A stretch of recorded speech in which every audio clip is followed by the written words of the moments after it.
Welcome to Kenton Teaches. Enjoy the video.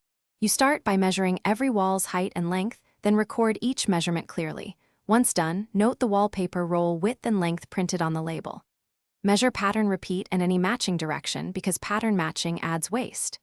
Calculate usable drop length, wall height plus allowance for trimming, then add pattern repeat if needed. Make sure to convert units consistently.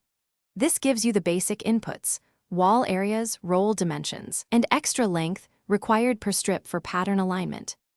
Now compute the drop length for each wall. That's the wall height plus trim and the extra for pattern repeat. You need that to know how many full strips one roll yields. Divide the roll length by the drop length to get strips per roll, always rounding down because partial strips are unusable. Next, divide each wall's length by the roll width to find how many strips that wall needs, rounding up.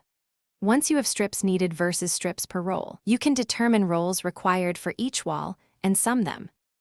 To finish, add up rolls required for each wall and then add a safety roll. This protects against mistakes and future repairs. If you have a large or complex pattern, allow extra rolls. Typically 1 extra roll per 3 to 4 rolls purchased to account for pattern matching waste.